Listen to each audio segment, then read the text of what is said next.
Hello friends, Nayaswami Hriman here. I'd like to talk to you about something called a new dispensation. A new dispensation. This was a term Paramhansa Yogananda used to describe his purpose in coming from India to America in 1920 and spending the rest of his life basically in America, headquartered in Los Angeles, but traveling around frequently to different parts of the United States. And at one point when he went back to India, he went through Europe and Palestine and so forth. But what did he mean? You know, when we look at the world around us, stepping back from a lot of things, including my topic of the mission of Paramhansa Yogananda, we see in the world a great need for a new consciousness. Millions of people think so, and even if they don't think that in intellectual terms, they know it in their heart. And yet we have these great divide. The great divide is in politics. It's in religion, where it really shouldn't be a divide at all. It's in, our national identities, our cultural identities, language, and so on. Racial divide, gender divide. The world is, divided. That's not actually news. It's only news in the sense that we are, by virtue of modern technology, we're quite aware of one another around the world. But that also means the world has come to our doorstep, and every nation on earth, but especially in America, every nation on earth lives side by side, every religion and so on, every lifestyle and orientation live basically and work basically together.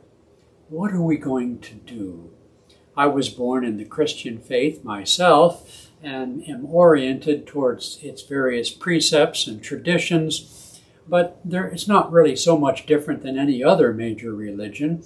And every other major religion, no matter what words it might use on a holy day or whatever, represents a division. I can't think of any major religion that doesn't look askance at other religions or doesn't understand other religions. And I'm speaking of not just the ordinary adherents to that religion, but even and especially its main proponents and representatives. Therefore, what is this new dispensation? Yogananda represents, though he doesn't do so exclusively, that would be a contradiction in the very terms of which he spoke, but he represents a new form of understanding, or a new level of understanding, I should say. It's a new level that we see more or less in science, when science says the laws of nature should apply to all of nature, regardless of belief, regardless of nationality or culture or language. Then we have that kind of universality of understanding, universality of perspective. But we don't have it in terms of religion. We don't have it in terms of a lot of things, actually, beyond science. As in politics, for example, just to name one.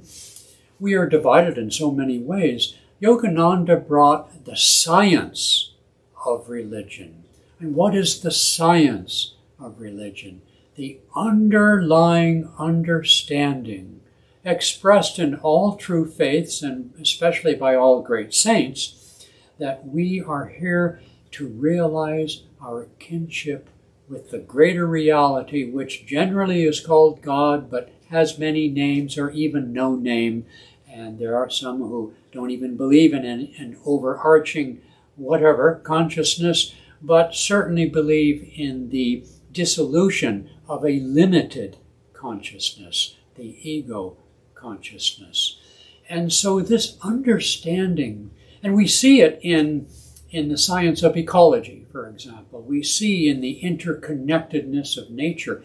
I remember thinking back in the 70s when it became more and more popular, ecology that is, that ecology would be the doorway through which universality would enter into the consciousness of humanity. I was speaking with a friend last night, for example, and he was decrying colonialism of past centuries. And I said, yes, of course, that's true.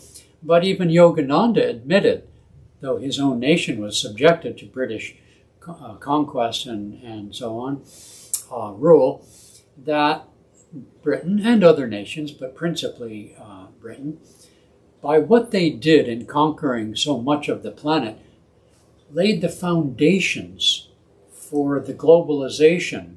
And I don't mean by globalization economics or politics, but the global awakening of one another's presence on the planet, the global consciousness. And so that was part, you could say, of the divine plan. I guess you could put it that way.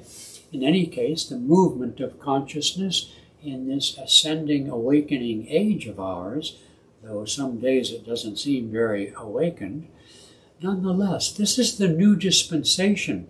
And it's not limited to Yogananda and his lineage. I don't mean at all, as I said, that would be a contradiction in the very terms of that new dispensation. But nonetheless, as a great saint and avatar that he was, and as his followers like myself believe him to have been, he ushered in, helped usher in, and focalize. And what is the main tool of this awakening? Meditation. He brought to us, distilled from the vaults of India in ancient times and purified and tested by his lineage, like Lahiri Mahashai, Sri Yukteswar, his own guru, and himself, stripped down to its fundamental scientific elements, but always with devotion and self-offering.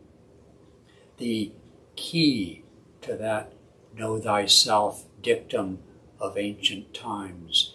And the key to that, for which will end my short talk, is the nature of and the function of the breath in relationship to our consciousness. This is India's greatest contribution to the treasury of human knowledge. A new dispensation has been born. Let us rejoice.